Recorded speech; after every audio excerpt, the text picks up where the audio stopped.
اللہ اکبر کبیرہ. اس لیے ہم اپنے عقیدہ توحید کو مضبوط کریں.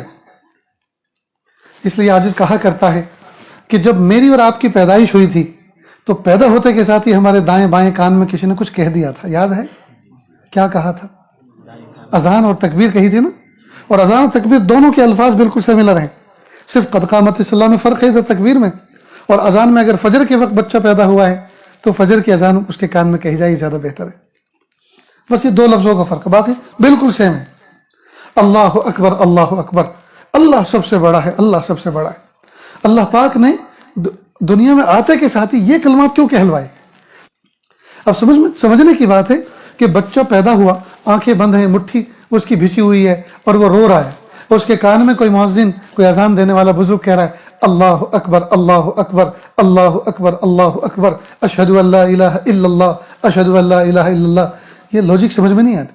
جس بچے کو یہ پتہ نہیں میری امی کا نام کیا ہے, میرے ابو کا نام کیا ہے, میں کون سی فیملی میں ہوں, وانی میں ہوں, گنئی میں ہوں, کس میں ہوں, جس کو یہ پتہ نہیں ہے کہ میں کون سی اسٹریٹ میں ہوں, کون سے ڈسٹرکٹ میں ہوں, سی ایم پی ایم کون ہے, کس ملک میں ہوں, جسے کچھ پتہ نہیں ہے, اس کے کان میں اتنے بھاری بھرکم اللہ اکبر اشہد ان لا الہ الا اللہ اشہد ان محمد رسول اللہ ہے نا. یہ کیوں کہا جائے؟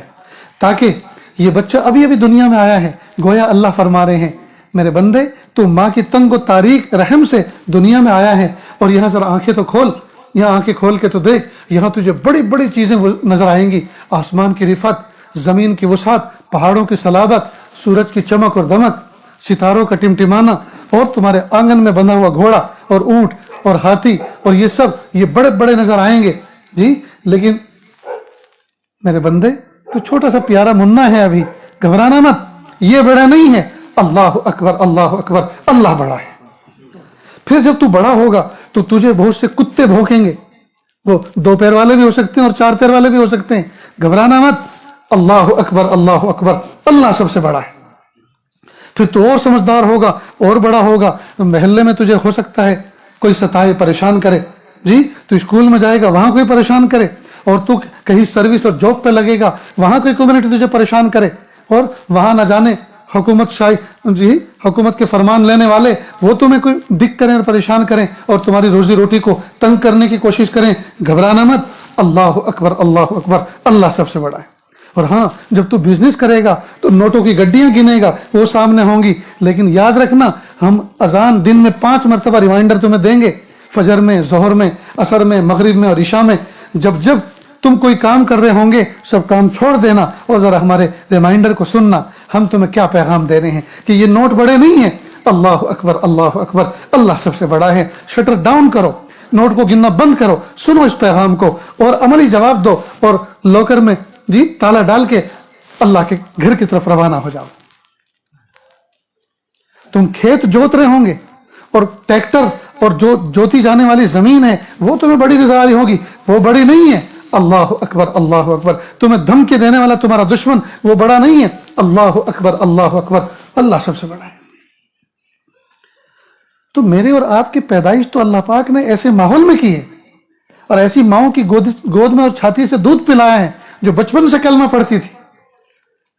تو پھر ہم رات کے اندھیروں سے ڈرنے لگے, گھر کے کارٹن اور جی پردے سے ڈرنے لگے, اور ہم وسوسوں سے ڈرنے لگے, اور ہم شیاطین کے نام سے اور جناتوں کے نام سے ڈرنے لگے. جو گھر بند رہتا ہے اس گھر میں قدم رکھتے ہوئے ڈرنے لگے. اللہ اکبر. اس وقت ہم اس کو یاد کر لیا کریں, اللہ سب سے بڑا ہے. میرا خوف بڑا نہیں ہے, مجھے خوف دلانے والا بڑا نہیں ہے, اللہ سب سے بڑا ہے. اتنی بات.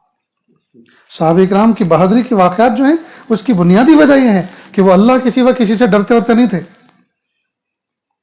لا نخاف الا اللہ, ہم کسی سے ڈرتے ورتے نہیں ہیں سوائے اللہ کے.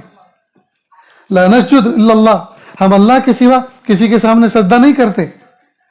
تو یہ جو عقیدہ توحید تھا وہ پاورفل کر رکھا تھا اس نے. حضرت ابن خالد بن ولید رضی اللہ تعالیٰ عنہ کے زمانے میں رستم ایک پہلوان تھا ایران کا. اس نے ان سے بات کرنے کے لیے پیغام بھیجا کہ میں آپ سے بات کرنا چاہتا ہوں, اور نے ایک نمائندہ بھیج دیا کہ یہ بات کر لے گا. وہ گئے, پھٹے ہوئے سے کپڑے, پیون لگے ہوئے, سر پہ خود, ہاتھ میں ننگی تلوار اور کمزور سا گھوڑا پہنچے. اور ادھر وہ ایران کا رستم پہلوان, اس کا حال یہ زرق برق لباس میں پہنے ہوئے اس کے کمانڈوز کھڑے ہیں اور بہترین قالین بچھی ہوئی ہے اور گاؤں تکیے لگے ہوئے ہیں سنہری کام کے کیا ہوا ہے، اس میں وہ آرام سے بیٹھا ہے اور اس کے نمائندے سامنے کھڑے ہیں.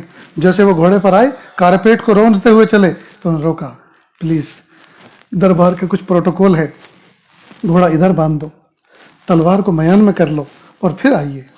کہا سنو، تم نے بلایا ہے یا میں آیا ہوں؟ کہ ہم نے بلایا ہے. کہ تم نے بلایا ہے تو ایسے آؤں گا جیسے میں آنا چاہوں گا، میری غرض نہیں ہے، تمہاری غرض ہے. رستم نے دیکھ لیا تیور کو، کہا ان کو آنے دو جیسے آنا. وہ آئے، 2-4 قدم کے فاصلے پہ گھوڑا باندھا، اس کے بعد تلوار سے کارپیٹ میں ایسے یوں لگا کے چل رہے تھے کہ جو تلوار جیسے ٹکتی تھی زمین پر کارپیٹ کو پھاڑتی تھی اور مٹی لے کے اٹھتی تھی. تو یہ رعب جو دل میں سے ان کے نکلا تھا شاہوں کا، اور اللہ تعالیٰ کی شان وحدت، شان توحید جو دل میں بیٹھی ہوئی تھی، اس نے یہ بہادری کے آداب سکھائے تھے ان کو، اس نے بہادری کے آداب سکھائے تھے. اللہ اکبر کبیرہ. اس لیے ہم اپنے عقیدہ توحید کو مضبوط کریں.